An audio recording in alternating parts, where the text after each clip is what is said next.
Assalamualaikum warahmatullahi wabarakatuh. Perkenalkan kami dari kelompok 2 izin mempresentasikan pengaplikasian integral. Di sini kami kebagian bab 9. Sebelum itu mari perkenalan terlebih dahulu. Perkenalkan nama saya Namanik Chandrago, kelas CN 01 dengan NIM 10102400030. Halo teman saya. Nama saya Muhammad Wisnani dengan NIM 1011024000035 kelas CE 0701. Perkenalkan, nama saya Yasir Ahmad Maulana dengan NIM 1011024000028. Perkenalkan, nama saya Noah Aurelio Rajanami Girsang dengan NIM 1011024000026. Oke. Di sini kami akan menjelaskan beberapa poin-poin yang akan kami sampaikan dalam presentasi ini.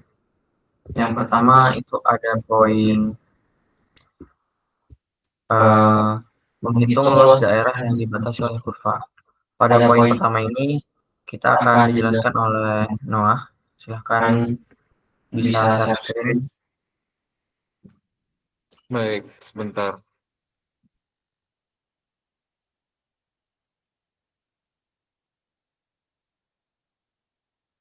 Baik, untuk ada poin pertama itu kita akan fokus pada menghitung luas daerahnya. Pertama, untuk menghitung luas daerah, kita melihat dulu daerah arsirannya, lalu menulis luas daerahnya dengan integral, lalu batas dari titik awal hingga titik akhirnya di mana arsiran itu berada. Jadi batas pertamanya A, baru B. Dengan fungsinya, lalu menulis dx. Untuk contoh soalnya, itu menghitung luas daerah yang dibatasi oleh kurva Y sama dengan X kuadrat, sumbu X dan X sama dengan 2. Jadi pertama, kita dengan rumus yang tadi, itu luas sama dengan integral, lalu di sini kan batas akhirnya 2 ya. Jadi dari batas akhir 2, mulainya dari 0, jadi dia dari 0 ke 2. Lalu kita bisa melihat di sini dia kurvanya itu Y sama dengan X kuadrat. Lalu kita tulis X kuadratnya itu ke rumus. Dan setelah itu kita mengintegralkan X kuadrat ini. X kuadrat itu diintegralkan menjadi sepertiga X pangkat 3. Lalu setelah diintegralkan, kita bisa menaruh batas 2 dan 0 ini di dalam X. Dan hasilnya menjadi 8/3. Itu salah satu poin dari pengaplikasian integral. Kita sekarang lanjut ke poin yang kedua, yaitu menentukan volume benda putar dengan menggunakan metode cincin dan kulit tabung. Pada poin kedua ini akan disampaikan oleh Bagus Karani. Silahkan Bagus Karani. Baik, dari pengertian itu sendiri, yakni menentukan volume benda putar menggunakan metode cincin dan metode tabung. Metode cincin digunakan jika benda diputar mengelilingi sumbu yang sejajar dengan bidang daerah.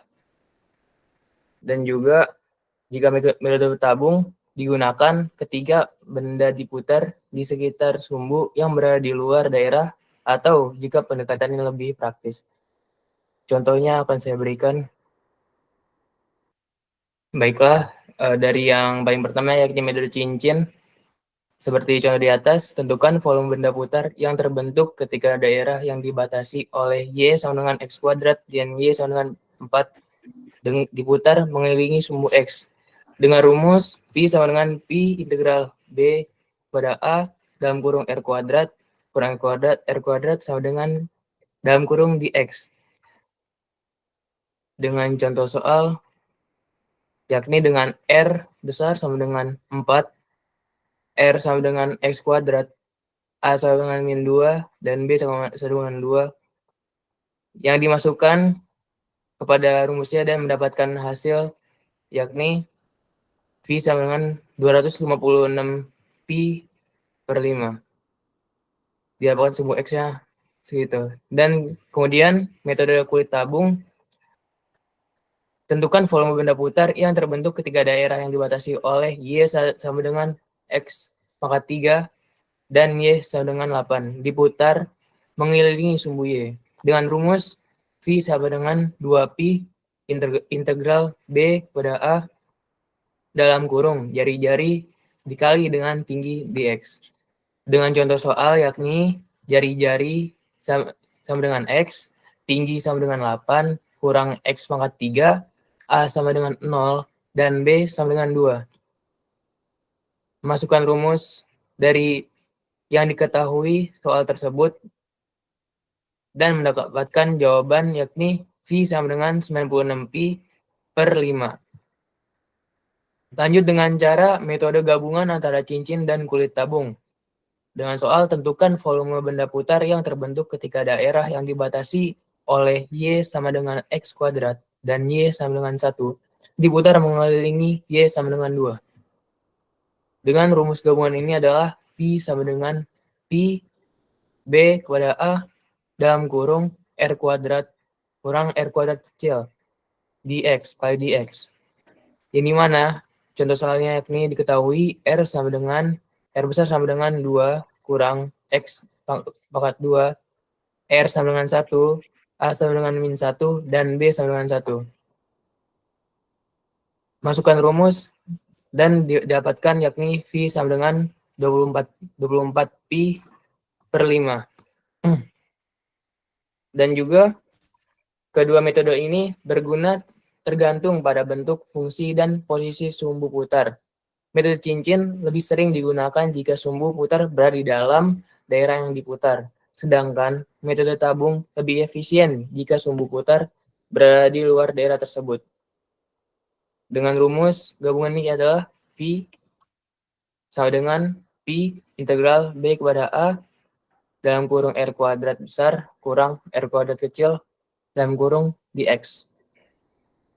Baik, terima kasih. Mungkin bisa dilanjutkan. Oke, itu presentasi dari poin kedua. Sekarang kita lanjutkan pada poin ketiga. Pada poin ketiga yaitu menghitung panjang kurva di bidang dan buang.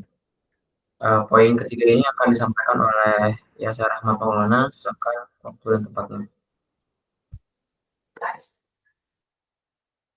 Selanjutnya adalah menghitung panjang uang.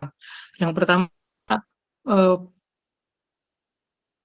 panjang kurva di bidang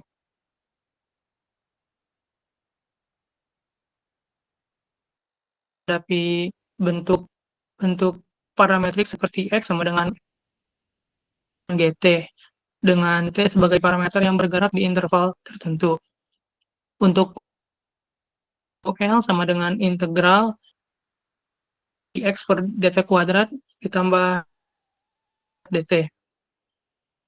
Terus untuk cara menghitungnya,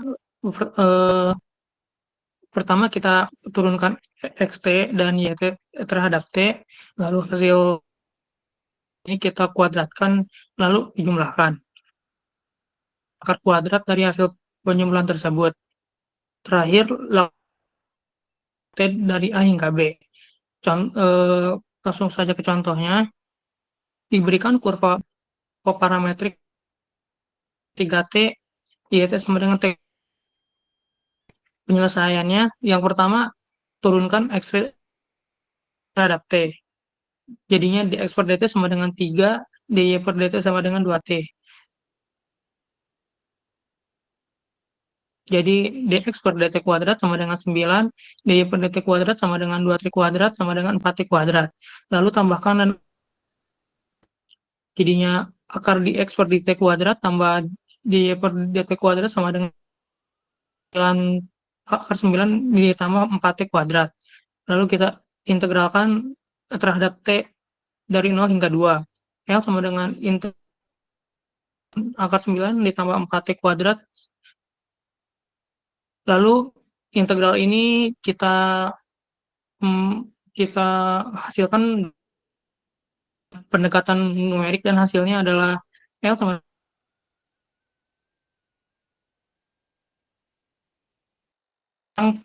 panjang buka di ruang.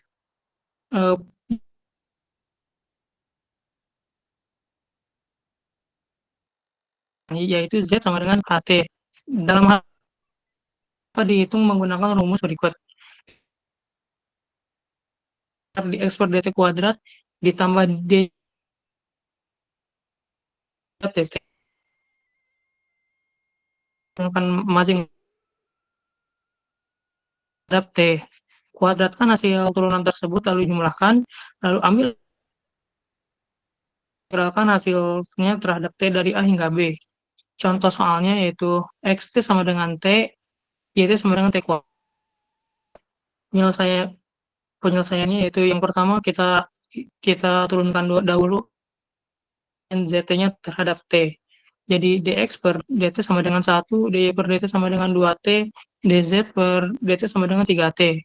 Lalu kita kuadratkan hasil turunannya, dx sama dengan 1, dy per dt kuadrat sama dengan 2t kuadrat, dan dz per dt kuadrat sama dengan 3t kuadrat sama dengan akar 4. Lalu kita tambahkan dan ambil akar kuadrat. Akar dx per dt kuadrat ditambah dy per dt kuadrat ditambah dz per dt kuadrat sama dengan akar 1 ditambah 4t ditambah 9t akar 4. Lalu kita integralkan terhadap t dari 0 hingga 1. Integral akar 1 ditambah 4t kuadrat ditambah 9t akar 4 dt. Lalu untuk hasilnya kita menghitung dengan cara pendekatan numerik. L sama dengan 1,478.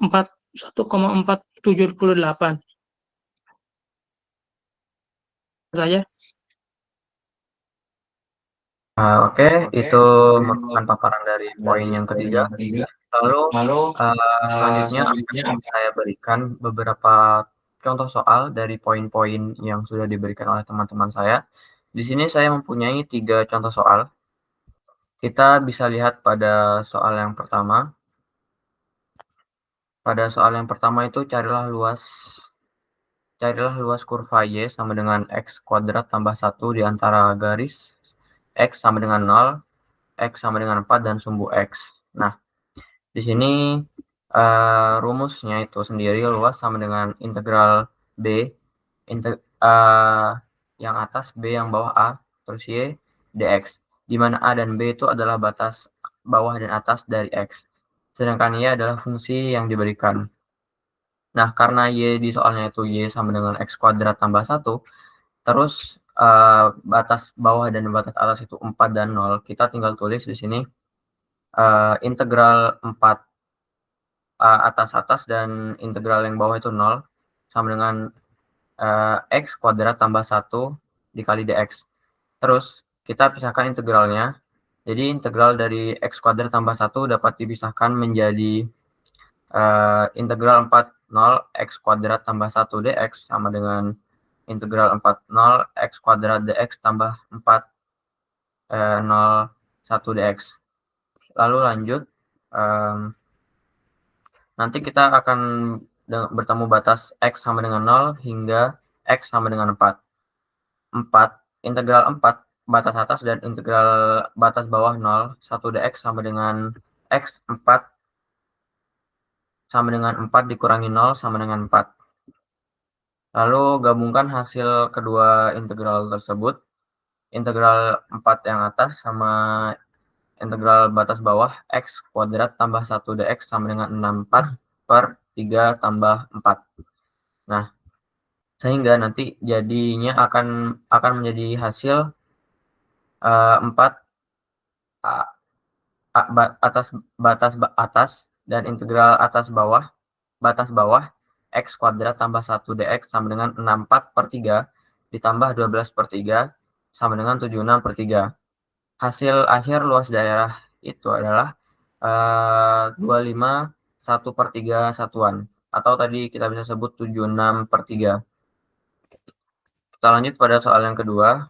Soal yang kedua ini daerah dibatasi oleh kurva Y sama dengan min x kuadrat tambah 3, sumbu X, sumbu Y, dan garis X sama dengan 1 diputar mengelilingi sumbu X sejauh 360. Pada gambar di sini, ini ada setengah lingkaran.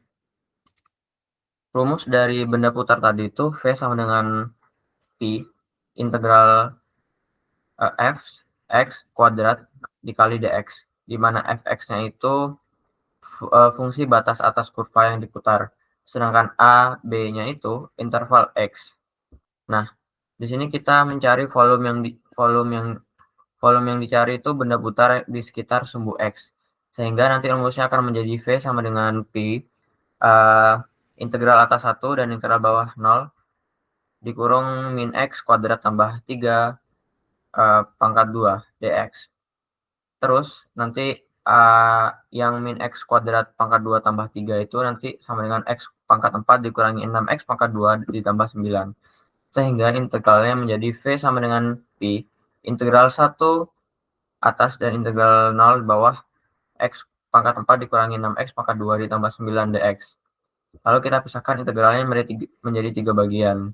V sama dengan Pi integral X pangkat 4 dx dikurangi 6 integral 1 integral 0 X kuadrat dx tambah 9 integral 1 dx.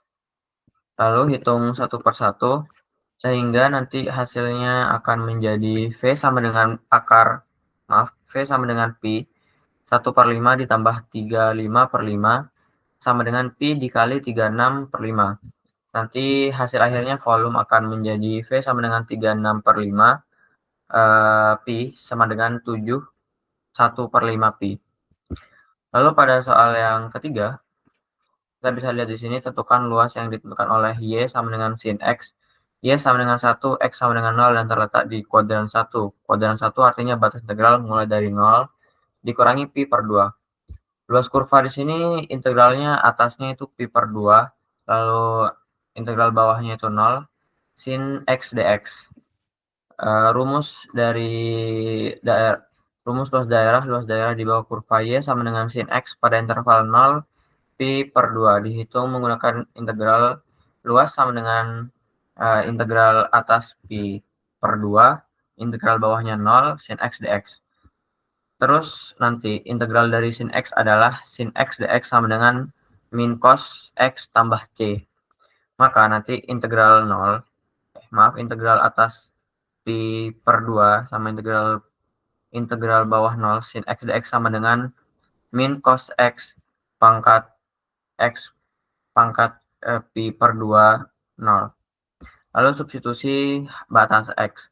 X-nya itu sama dengan X per 2 dan X sama dengan 0. Nanti hasilnya min cos Pi per 2 dikurangi cos 0. Lalu sederhanakan hasilnya, sin X dx sama dengan 0 tambah 1. Lalu nanti hasilnya akan 1.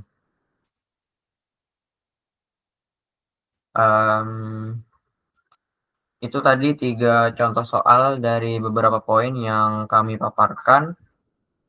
Mungkin kurang lebihnya itu saja yang bisa kami sampaikan.